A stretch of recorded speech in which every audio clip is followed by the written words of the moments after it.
হাসির রাজা, জ্ঞানের রাজা, রসিক রাজা।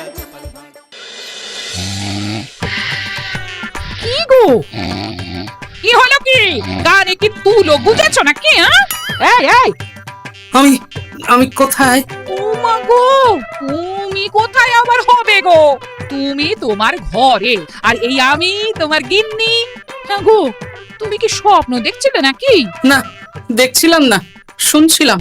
কানে বেশ একটা মধুর কোকিল ধ্বনি আসছিল। ঘরে চাল ডাল আনাজ সব আনতে হবে, তাই এক্ষুনি বাজার না গেলে কিন্তু হাঁড়ি চড়বে না।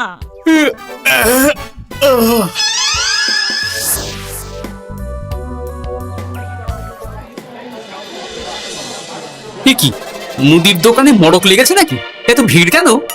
এই দেখি, এ কি হচ্ছে? আরে আমাকে যেতে দেবে তো নাকি? ওরে বাবা রে বাবা, এ কি কাণ্ড রে!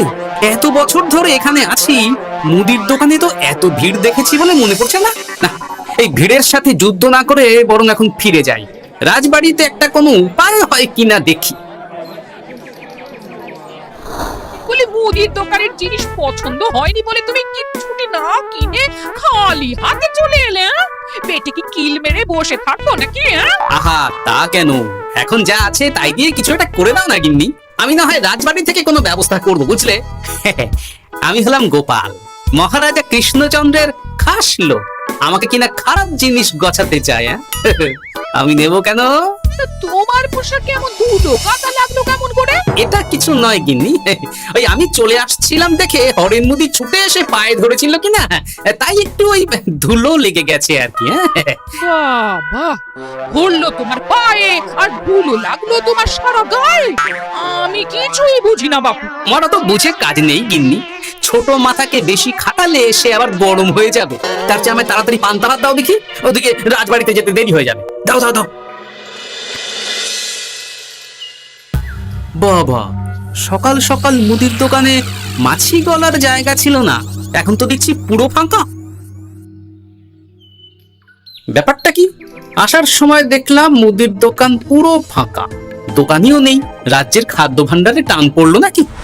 এইবার অবশ্য ফসল অতটা ভালো হয়নি, তাই কি এই হাল হলো নাকি? দেখি, মহারাজ নিশ্চয়ই এতক্ষণে খবর পেয়ে কোনো না কোনো ব্যবস্থা নিয়েছেন।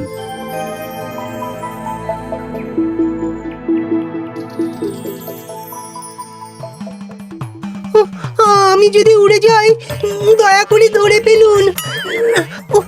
না হলে আমাকে নিয়ে উড়ে যাবে এই মজার বেলুন। খাসা খাসা, সত্যি বিজ্ঞানী, তোমারই আবিষ্কার অতি মনোরম, দেখলেই মন ভালো হয়ে যায়। তা যা বলেছেন মহারাজ।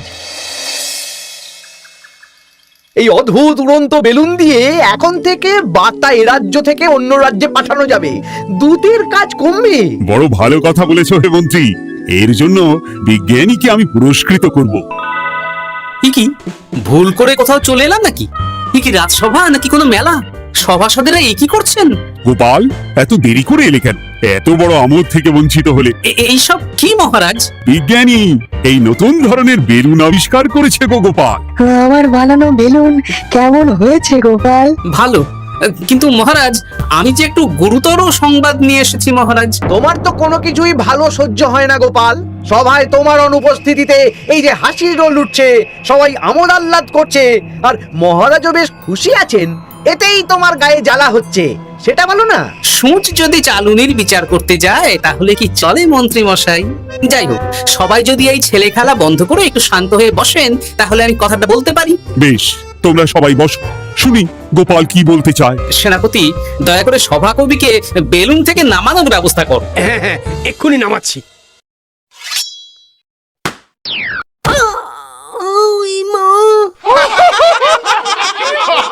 থামো থামো থামো, এবার গোপাল কি বলতে চাইছিলে বলো। মহারাজ, সকালবেলায় আমি বাজারে গিয়ে দেখি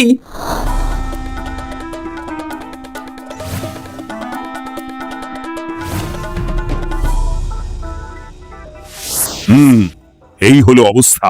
আমি রাজ্যের খাদ্য ভাণ্ডারে কদিন আগেই খবর নিয়ে দেখেছি মহারাজ, যা খাদ্যশস্য আছে তাতে আগামী 3 মাস রাজ্যের লোকেদের ভালো মতো চলে যাবে। তার মানে 3 মাস পরে আমাদের রাজ্যে খাদ্য সমস্যা হতেই পারে, তাই তো মন্ত্রী মশাই? সে বলছে তা হতেই পারে। তখন কি হবে মহারাজ? আমাদের কি তাহলে খাদ্যের জন্য আবার নবাব বাহাদুরের কাছে হাত পাততে হবে?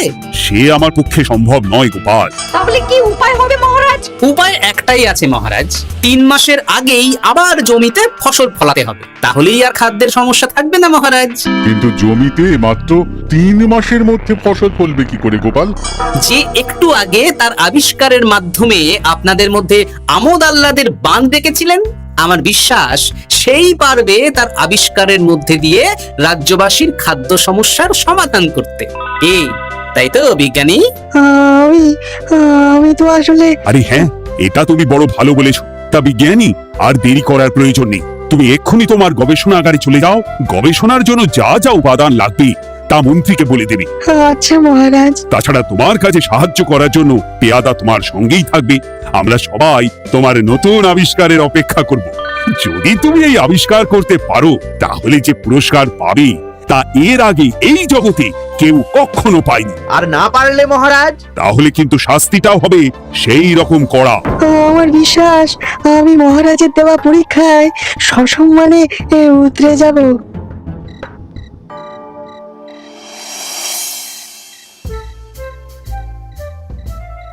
কি গো, কি হলো কি তোমার? এত রাতে এখনো জেগে আছো যে বড়? হ্যাঁ? জেগে আছে কি আর সাধে গিন্নি, বিজ্ঞানীর জন্য বড় চিন্তা হচ্ছে বুঝলে। তুমি তো জানো রাজসভায় যে কজন আমার ভালো চায় তাদের মধ্যে বিজ্ঞানী একজন। তাই ভাবছি, তা কি ভাবছো শুনি? হ্যাঁ? এই যে নতুন আবিষ্কারের কথা পেরে আমি আবার বিজ্ঞানীকে বিপদে ফেলে দিলাম না তো।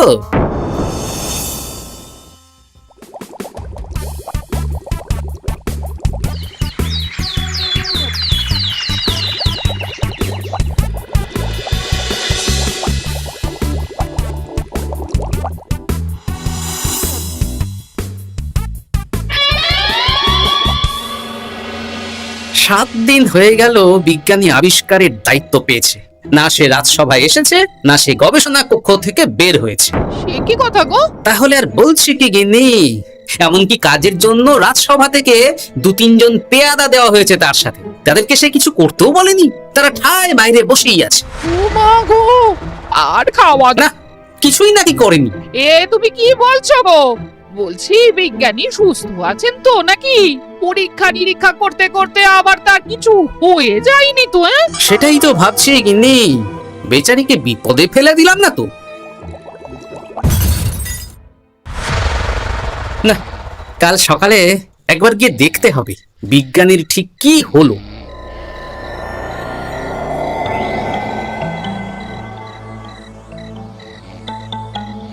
ও গোপাল, গোপাল, দরজাটা একবার খোলো। গোপাল, হ্যাঁ? কে কে কে? দেখো নাকি? হ্যাঁ? আচ্ছা বেশ, তুমি আলোটা নিয়ে এসো তো গিন্নি।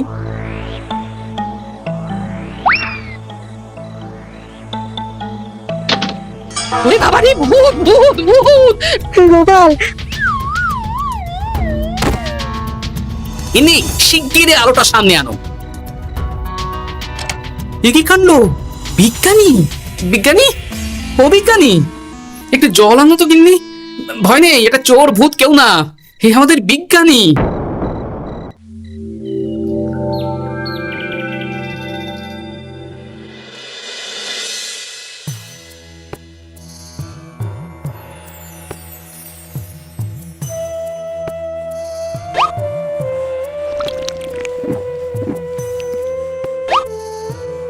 এইবার একটু সুস্থ বোধ করছো তো বিজ্ঞানী?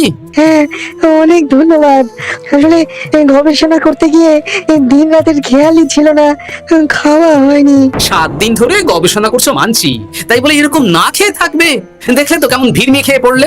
রাতের বেলায় গবেষণা কক্ষে বিস্ফোরণ ঘটে। এই যাত্রায় মনে হয় আমার প্রাণ রক্ষা হলো না, আমার গবেষণা বিফলে গেছে। আহা, এত সহজে হাল ছেড়ে দিলে কি চলে? আমার ঠাকুরদা একটা কথা বলতেন জানো, যদি করো গোড়ায় গলদ, কেঁদে কুল পাবে না বলদ। এর কথার অর্থ কি গোপাল? আমি যে সবটা বুঝি তা নয় বিজ্ঞানী, তবে যেটুকু বুঝি তার মানে হলো, গোড়ায় গলদ করলে বলদ অনেক খাটলেও ফল পাবে না, ফলে তাকে কাঁদতে হবে।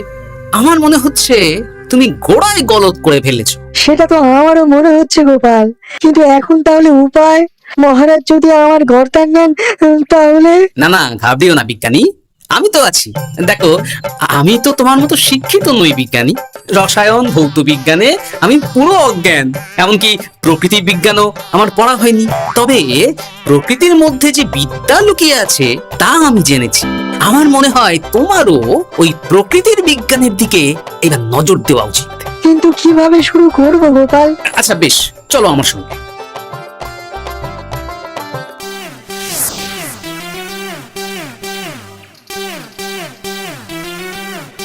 ভালো ফসলের জন্য সবার আগে কোনটা ভালো হতে হয়? মাটি। বাহ, তা মাটি যত ভালো, ফসলের গুণমান ও পরিমাণ ততই ভালো হবে, তাই তো? মাটি ভালো করতে হলে কি করতে হবে বিজ্ঞানী? কি গোপাল? এই যে গাছগুলো দেখছো, এগুলো আমাদের ছোটবেলার সময়ের গাছ। এখানে আগে গরু চড়তো, তারাই গোবর দান করে যেত মাটিতে। আর বাচ্চারা খেলতে এসে ফল খেয়ে তার বীজ ফেলে যেত। সেই থেকে চারা গাছ হয়েছে, আর সেই চারা থেকে বড় গাছ হয়েছে। বাহ, আমি তো এই দিকটাই ভাবিনি। এই গোবর তো অতি উত্তম বস্তু চাষের মাটির জন্য। তোমায় যে কি বলে ধন্যবাদ দেবো আমি জানি না গোপাল। তুমি আমার চোখ খুলে দিয়েছো। গোড়ায় যে ঠিক করে সফল সে বারে বারে।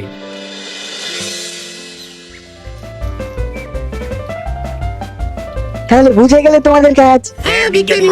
বেশ, আর বিলম্ব নয়, তোমাদের হাতে কিন্তু একদম সময় নেই।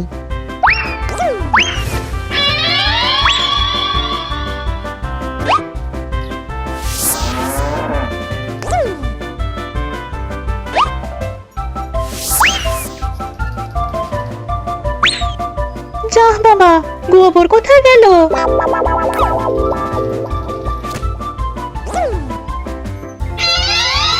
বাহ, এই কাজ ভালোই এগোচ্ছে। তোমার জুড়ি মেলা ভার গোপাল, তুমি যা বুদ্ধি দিলে।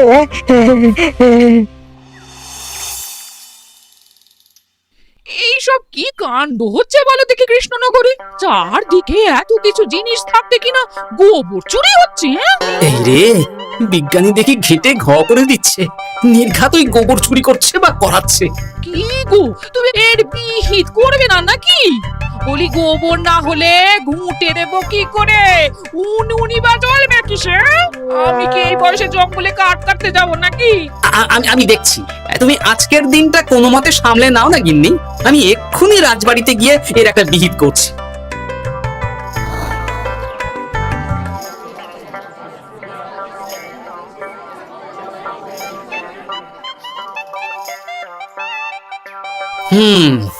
গোবর চুরির ব্যাপারটা বড় গুরুতর আকার নিয়েছে দেখছি। দ্রুত এর বিহিত না করলে জল না, মানে গোবর মাথা ছাড়িয়ে যাবে। গোবর চুরি হচ্ছে। এর একটা বিচার চাই। রাত দুপুরে গোবর চুরি। হ্যাঁ? ইয়ার কি হচ্ছে? এই অন্যায় মেনে নিতে পারছি না, পারবো না, পারছি না, পারবো না। শুধু মাথাই ছাড়াইনি মহারাজ, বিজ্ঞানী রাজ্যের সব গোবর চুরি করে এমন বড় একটা স্তূপ বানিয়েছে, চাইলে সেই স্তূপ মনে হয় সেই মুর্শিদাবাদের নবাব বাহাদুরও দেখে ফেলবেন। সে কি কাণ্ড! শুধু কাণ্ড নয়, এই যে প্রকাণ্ড। বিজ্ঞানী করেছে রাজ্যকে একেবারে লন্ড ভন্ড। বাহ, বেশ অনেক গোবর জমেছে। এইবার আমার পরীক্ষার কাজ শুরু করতে হবে। আর এইভাবে সারা রাজ্যের কোনো লোক গোবর পাচ্ছে না মহারাজ, ফলে কেউ ঘুঁটে দিতে পারছে না। জ্বালানির অভাবে রাজ্যের ঘরে ঘরে অরন্ধন শুরু হয়েছে মহারাজ। প্রজারা রাজসভার সামনে বসে বিক্ষোভ দেখাচ্ছে। এ তো সত্যি বিশৃঙ্খল অবস্থা মহারাজ। খাদ্যাভাব মেটাতে গিয়ে বিজ্ঞানী তো দেখছি সেই খাদ্যের সংকটের সামনেই ফেলে দিয়েছেন রাজ্যবাসীকে। এক্ষুনি ডাকো বিজ্ঞানীকে, আজই আমি ওর গর্দান নেব। এত বড় সাহস! মার্জনা করবেন মহারাজ। এত দ্রুত কোনো সিদ্ধান্তে উপনীত না হলেই ভালো। হ্যাঁ, সে তো তুমি বলবেই। তোমার বড় প্রিয় মানুষ তো ওই বিজ্ঞানী, তুমি তো তার দিকে ঝোল টেনে কথা বলবেই। না মন্ত্রী মশাই, মহারাজের আশীর্বাদে আমার ঘরে দুমুঠো ভাত ডাল আর একটু মাছের ঝোলের অভাব নেই, তাই আমার কারো পাত থেকে ঝোল টেনে খেতে হয় না। ওহো, এ কি গন্ডগোল! কে জানে কে টানলো কোন দিকে ঝোল। আমি বলি কি মহারাজ, যে কোনো পরীক্ষাতেই শুরুতে ভুল হয়েই থাকে। ভুল থেকেই তো মানুষ শেখে মহারাজ। বিজ্ঞানী হয়তো একটা ভালো করতে গিয়ে অন্য অসুবিধার কথা বুঝতে পারেননি। আমি যাচ্ছি মহারাজ, আমি গিয়ে এক্ষুনি এক্ষুনি এই সমস্যার সমাধান করে আসছি। কিন্তু মনে রেখো গোপাল, বিজ্ঞানীর হাতে কিন্তু সময় অতি কম। হ্যাঁ, সময় যত যাচ্ছে বিজ্ঞানীর গর্দানের দিকে মহারাজের হাত তত এগোচ্ছে। আমার তো মনে হচ্ছে মহারাজ বিজ্ঞানীকে এই দুর্বুদ্ধি ওই গোপালই দিয়েছে, আর এই আবিষ্কারের পুরস্কার নিয়েও গোপাল বিজ্ঞানীর সাথে কোনো রফা করে চলেছে।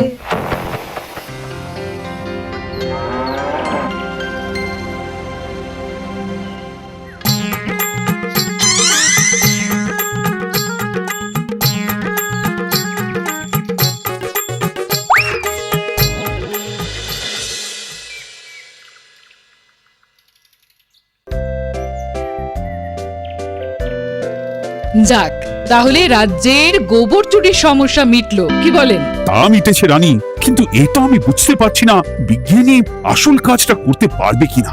না পারলেই তো আবার 3 মাস পরে। কি সকাল বেলায় এই কটু গন্ধে রাজবাড়ি ভরে উঠেছে কেন? কি হলো? ইস, এত বিশ্রী গন্ধ কোথা থেকে আসছে মহারাজ? এ তো মনে হচ্ছে প্রহরী, এক্ষুনি বিজ্ঞানীর বাড়ি গিয়ে তাকে ডেকে আনো।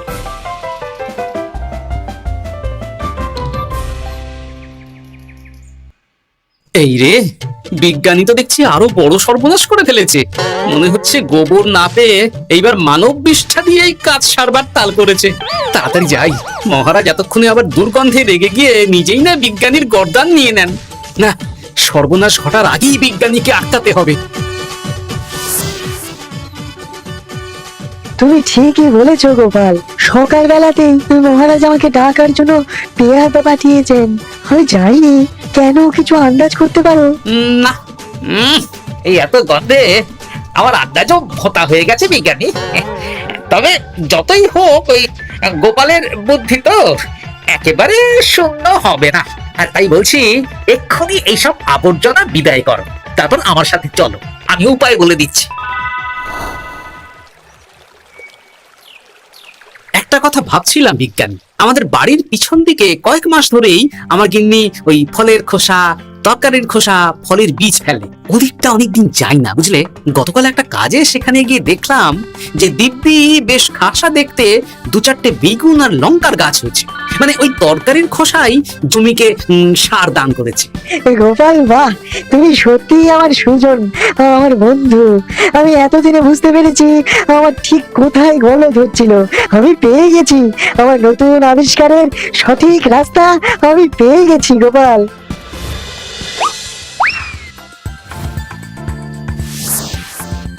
শাকসবজির খোসা থেকে তো দারুণ সার তৈরি হয়েছে গোপাল। সাথে আমি আবিষ্কার করেছি কেঁচোর দল মাটিতে যে বায়ুর যোগান দেয়, তা কিভাবে আরো বেশি করে মাটির মধ্যে প্রবেশ করানো যায়। বাহ বাহ বাহ বাহ, এই যে সোনায় সোহাগা বিজ্ঞানী।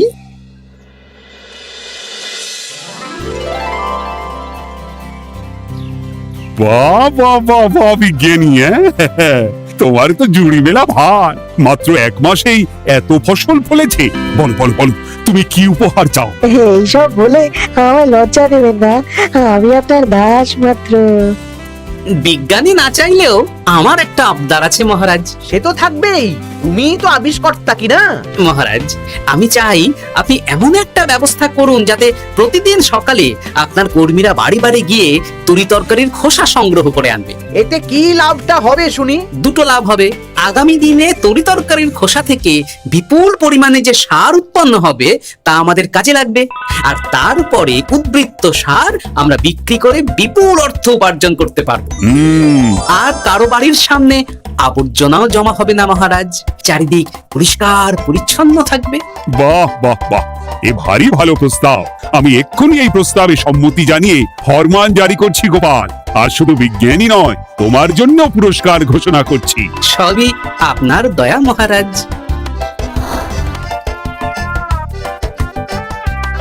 বুদ্ধি থাকলে উপায় হয়, হবেই হবে তোমার জয়।